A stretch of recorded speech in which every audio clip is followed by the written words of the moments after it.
सर्व वाचकांना नमस्कार.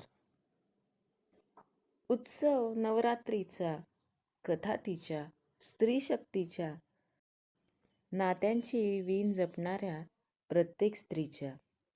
या सदरात चला तर मग सुरुवात करूया आपल्या पुढच्या कथेला. कथेचं नाव आहे मुक्तांगण, कहाणी तिच्या संघर्षाची. अश्विनी डोळे उघडायचा प्रयत्न करत होती, पण तिचे डोळे तिला खूप जड पडल्यासारखे वाटत होते. तीच स्थिती हातापायांची होती. तिच्या ओटीपोटात एक जोरदार कळ आली. आई ग! होणाऱ्या वेदनेनं अश्विनी जवळपास किंचाळलीच. आशू, त्रास होतोय का बाळा? इथंच आहे मी. थांब, डॉक्टरांना बोलावून आणते. शारदाताई डोक्यावरून हात फिरवत म्हणाल्या. आशू डोळे किलकिले करत बघायचा प्रयत्न करत होती. बेडच्या बाजूनं शारदाताई जाताना दिसल्या. आपण दवाखान्यात भरती आहोत. शारदाताईंच्या बोलण्यावरून तिला कळून आलं होतं. शारदाताईंनी डॉक्टरांना बोलवून आणलं. सोबत एक नर्स पण होती. कसं वाटतंय अश्विनी तुम्हाला? डॉक्टर तिला तपासत म्हणाले. पोटात खूप दुखतंय, सगळं अंगच ठणकतंय आणि हातपाय पण खूप जड पडलेत, अश्विनी म्हणाली. काळजी करू नका, सगळं ठीक होईल. डॉक्टर तिला तपासत नर्सला पुढच्या सूचना देत होत्या. डॉक्टर, मला बोलायचं होतं. अश्विनी थोडी ग्लानीतच होती अजूनही. हो, बोलूयात की, पण आता नाही, संध्याकाळी. सध्या तुम्हाला आरामाची खूप गरज आहे. मी अजून काही इंजेक्शन देते. आराम करा. कोणत्याच गोष्टींचा विचार करू नका. डॉक्टरांनी दिलेल्या सूचनेनुसार नर्सनं इंजेक्शन दिलं. अश्विनीला पुन्हा ग्लानी आली. 4-5 तासानंतर पुन्हा जाग आली. आता वेदना बऱ्याच कमी झाल्या होत्या. थोडं बरंही वाटत होतं. शारदाताई बाजूलाच बसलेल्या होत्या. आई, रेवा कुठंय ग?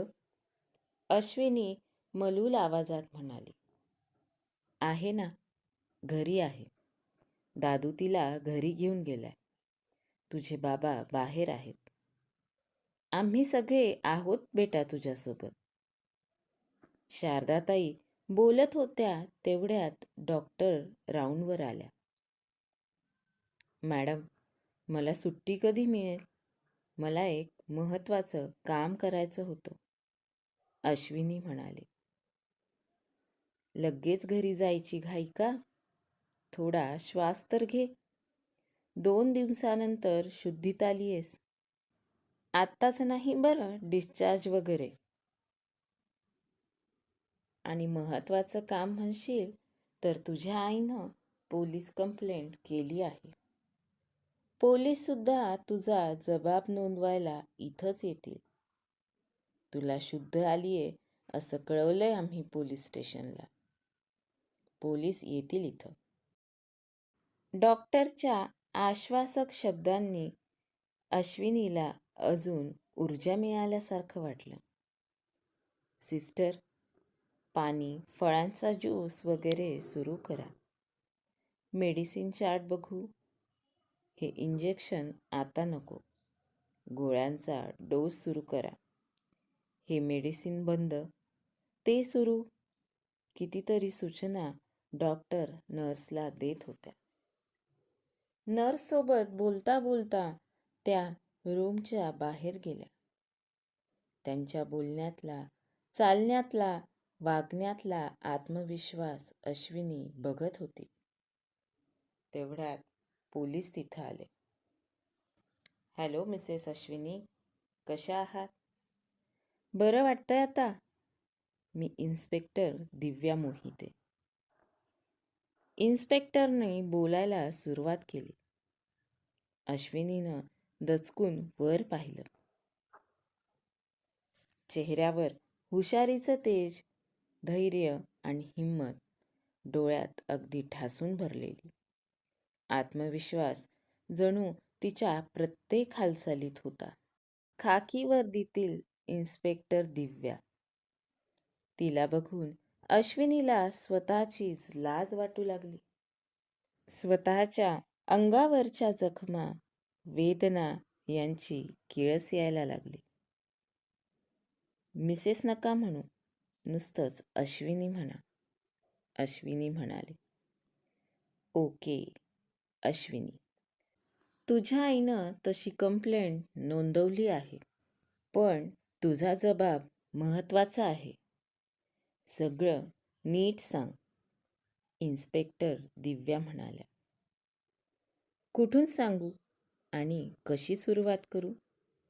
अश्विनी म्हणाली. जिथून तुला त्रास सुरू झाला. आरोपींना शिक्षा व्हावी असं वाटत असेल तर कोणतीही गोष्ट न लपवता सांग, दिव्या म्हणाली. मग पहिलेपासून सगळं सांगावं लागेल. अश्विनीनं पुढं सांगायला सुरुवात केली. मी B.Com पहिल्या वर्षाला होते आणि राजेश M.Com शेवटच्या वर्षाला होता. राजेश एकदम हँडसम व्यक्तिमत्व, मस्त भारीचे कपडे, branded perfume, stylish goggle, branded shoes घालून महागड्या बाईकवर बसून कॉलेजमध्ये येत होता. त्याच्या भोवती 50-60 मुलामुलींचा घोळका असायचा. कॉलेजमधल्या सगळ्या मुलींना त्याच्याबद्दल क्रेज वाटायची. त्या सगळ्यात मी कशी सुटणार होते? मलाही तो आवडत होता, पण मी जाणीवपूर्वक त्याच्यापासून दूर राहत होते. नंतर त्यानंच मैत्रीचा हात पुढं केला आणि मग मैत्री प्रेमात कशी बदलली तेच कळलं नाही. गिफ्ट म्हणून तो नेहमी महागड्या वस्तू देत होता. मोठं घर, घरासमोर गाड्या, वडिलांचा बिझनेस, भरपूर पैसा, अशा त्याच्या गप्पा तो नेहमी करत होता. आमची परिस्थिती बेताचीच होती. काटकसर 5वीला पुजलेली होती. राजेशच्या सगळ्या गोष्टींचं त्यामुळं मला खूप अप्रूप वाटत होतं. एक दिवस राजेशसोबत फिरताना माझ्या भावानं पाहिलं. घरी यायला उशीर झाला तर बाबांनी कारण विचारल्यावर मी एक्स्ट्रा क्लासचं खोटं कारण सांगितलं. राजेशबद्दल माझ्या भावानं आधीच घरात सांगून ठेवलं होतं. बाबांनी काहीच ऐकून न घेता जोरात कानशिलात वाजवली आणि दुसऱ्या दिवशीपासून माझं कॉलेजला जाणं बंद झालं. घरच्यांनी लगेच लग्न उरकून घ्यायचं ठरवलं होतं आणि वरसंशोधन सुरू केलं होतं. त्याच काळात माझा पहिल्या वर्षाचा निकाल लागला होता. मी सगळ्या विषयात नापास झाले होते. राजेशच्या प्रेमात मी एवढी आखंड बुडाले होते की राजेश हा चांगला मुलगा नाहीये हे भाऊ सांगत होता, पण माझा त्यावर विश्वास नव्हता. बोलता बोलता अश्विनीला रडू येत होतं. पुढं सांगा अश्विनी, मग नंतर काय झालं? दिव्या म्हणाली. घरात माझ्या लग्नाचा विषय सुरू होता, पण मला राजेशशिवाय दुसऱ्या कुणाशीही लग्न करायचं नव्हतं. एक दिवस मैत्रिणींच्या मदतीनं राजेशसोबत सगळं बोलून पळून जाऊन मी एका मंदिरात लग्न केलं. आईवडिलांचा आशीर्वाद घ्यायला म्हणून आम्ही घरी आलो होतो. तेव्हा बाबा खूप चिडले होते माझ्यावर. निघ इथून. आम्हाला तुझं तोंडही पाहायची इच्छा नाहीये. आमच्यासाठी तू मेली आहेस. त्यामुळं आता तुझ्याशी आमचा कोणत्याच प्रकारचा संबंध नाहीये, असं बाबांनी म्हटलं आणि त्याच क्षणाला माहेर तुटलं. तसंच आम्ही राजेशच्या घरी गेलो. त्याच्या आईनं नाक मुरडतच आम्हाला घरात घेतलं. श्रीमंता घरची मुलगी आपल्या एकुलत्या एक मुलासाठी करायची आणि भरपूर हुंडा वसूल करायचा, या त्यांच्या मनसुबेवर राजेशनं पाणी टाकलं होतं. राजेशच्या गोष्टीतलं मोठं घर वास्तविक 4 छोट्या रूमचं चाळीवरजा बिल्डिंगमधलं घर होतं. त्याच्या वडिलांचा बिझनेस होता. रेशनचं दुकान चालवायचा बिझनेस. रेशनचा माल विकताना त्यातही ते भेसळ वगैरे करत होते. अवैधरित्या तो माल दुसरीकडं विकत होते. घरात काळा पैसा भरपूर येत होता. हळूहळू या गोष्टी मला कळत गेल्या. राजेशची आई आमच्या दोघांमध्ये भांडण लावून द्यायची. राजेश रात्री दारू पिऊन आला की त्याची आई माझ्याविषयी काही गोष्टी एकाचे 2 लावून सांगायची. राजेश मला खूप मारायचा. अश्विनीला आता बोलणं सुचत नव्हतं. ती ढसाढसा रडायला लागली. हे घ्या, पाणी प्या थोडं. दिव्यानं पाण्याचा ग्लास हातात दिला. अश्विनीनं पाणी पिलं आणि पुन्हा पुढं सांगू लागली. असं सतत सुरू होतं. त्यात मला दिवस गेले. 9 महिने मग माझ्या मागं घराण्याला वंश हवा हेच तुणतुणं सुरू असायचं. 9 महिन्यातला एकही दिवस बिना मारझोडीचा गेला नव्हता. डिलिव्हरी झाली. मुलगी झाली, रेवा. त्यानंतर वंशाला दिवा हवा म्हणून अजून अत्याचार सुरू झाले. दुसरी पण मुलगी झाली तर याद राख, मलाच धमक्या मिळायच्या. वाटायचं मुलीला घेऊन कुठंतरी पळून जावं. पण शिक्षण नाही, नोकरी कुठून मिळणार? माहेरचाही आधार मिळणार नव्हताच. मुलीकडे बघत दिवस काढणं सुरू होतं. मुलीच्या आठवणीत अश्विनी अजून रडायला लागली. पण स्वतःला सावरत तिनं परत सांगायला सुरुवात केली. दिवस सासूबाईंच्या टोमण्यात मार खाण्यात जायचा तर रात्री राजेश पिऊन येऊन धिंगाणा घालायचा. त्यातच मला पुन्हा दिवस गेले.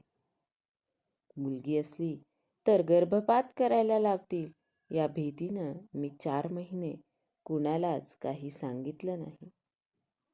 एक दिवस बाहेर कपडे वाळू घालताना मला चक्कर आली. शेजारच्या बायकांनी मला उचललं. समाजाला दाखवायला म्हणून मला दवाखान्यात नेलं. शेवटी तिथं कळलंच सगळ्यांना. गर्भजल परीक्षण करून घे म्हणून मग मला नवा त्रास देणं सुरू झालं. माझ्या नशिबानं शहरातला एकही डॉक्टर त्यासाठी तयार नव्हता. पण माझं नशीबच फुटकं म्हणावं लागेल. कुणीतरी सासूबाईंना मध्य प्रदेशच्या सीमेवर असलेल्या एका गावाचं नाव सांगितलं. तिथं मला जबरदस्ती घेऊन गेले. खूप दुर्गम भाग होता तो. दवाखानाही कसला, एखाद्या झोपडीप्रमाणे होता तो. तिथून मी पळण्याचा प्रयत्न केला, पण नाही जमलं. राजेशनं मुलीच्या जीवाचं काही बरं वाईट करेल अशी धमकी दिली होती. नशिबानं इथंही माझी साथ दिली नाही. मुलगी होती. एका निष्पाप जीवाच्या हत्येचं पाप सगळ्यांसोबत माझ्या पदरी पडलं. त्या डॉक्टरांनी मला कळा याचं इंजेक्शन दिलं. माझ्या पोटात खूप दुखू लागलं. डोळ्यासमोर सगळा अंधार दाटून येत होता. नंतर मी इथं कशी आले ते मला माहीत नाही. बोलता बोलता अश्विनी आईच्या गळ्यात पडून रडू लागली. मी सांगते इन्स्पेक्टर, शारदाताई म्हणाल्या. सांगा, इन्स्पेक्टर दिव्या म्हणाल्या. आशूच्या नवऱ्यानंच तिला इथं आणलं. तिथं आशूला खूप रक्तस्राव सुरू झाला होता. BP पण खूप कमी झालं होतं म्हणे. तिथल्या डॉक्टरांनी हात वर केले आणि पेशंट न्यायला लावला. घरी नेलं आणि हिच्या जीवाचं काही कमी जास्त झालं तर त्या भीतीनं त्यानं हिला इथं आणलं. आम्हाला फोन करून सांगितलं, अश्विनीसोबत पुढं कोणत्याच प्रकारचा संबंध ठेवणार नाही. तिला कोणताच त्रास देणार नाही. फक्त पोलीस केस करू नका असं म्हणत होता. आम्ही आल्यानंतर तो इकडं फिरकला देखील नाही. त्या लोकांमुळं माझ्या पोरीचं गर्भाशयसुद्धा काढून टाकावं लागलं. माझी पोरगी मरणाच्या दारातून परत आली आहे. इन्स्पेक्टर मॅडम, त्यांना शोधून चांगली शिक्षा करा, शारदाताई उद्विग्नपणे म्हणाल्या. इन्स्पेक्टर दिव्यानं अश्विनीजवळून राजेशबद्दल आणि त्यांच्या घरच्या लोकांबद्दल अजून माहिती विचारून घेतली. पोलीस केस फाईल झाली. फरार राजेश आणि कुटुंबियांचा शोध लागला. काही दिवसांनी अश्विनीला दवाखान्यातून सुट्टी मिळाली. शरीरावरच्या जखमा भरत आल्या, पण मनावरच्या जखमा लवकर भरायचं नाव घेत नव्हत्या. इकडं कौटुंबिक हिंसाचार, शारीरिक आणि मानसिक छळ, स्त्री भ्रूण हत्या या वेगवेगळ्या कायद्याप्रमाणे राजेश आणि त्याच्या घरच्या लोकांना शिक्षा झाली. दुर्गम भागातील तो डॉक्टरही कायद्यापासून पळू शकला नाही. त्यालाही शिक्षा झाली. अश्विनीला पोटगी म्हणून बऱ्यापैकी रक्कम मिळाली. रेवाकडं बघून ती सगळ्या गोष्टीतून लवकर सावरली. अर्धवेळ नोकरी करून तिनं तिचं शिक्षण पूर्ण केलं. नंतर तिला चांगली नोकरी लागली. सुरुवातीला ती काही वर्ष आईकडे राहिली. नंतर मात्र ती स्वावलंबी झाली. आपल्यासारख्या अशा कितीतरी स्त्रिया असतील ज्यांच्यावर कौटुंबिक हिंसाचार होत असेल. कितीतरी जणी वंशाला दिवा हवा म्हणून घरच्यांच्या दबावाखाली आपल्या पोटातली कळी चुरगळून टाकत असतील. आपल्याला घरचा आधार मिळाला म्हणून ठीक, पण ज्यांना कुणाचाच आधार मिळत नसेल त्या कसं जगत असतील? कुठं जात असतील अशा स्त्रिया? या काळात गरज असते कोणाच्या तरी आधाराची. कोणीतरी म्हणणारं असावं, आम्ही आहोत सोबत. काय करता येईल या स्त्रियांसाठी? हा विचार अश्विनीला स्वस्थ बसू देत नव्हता.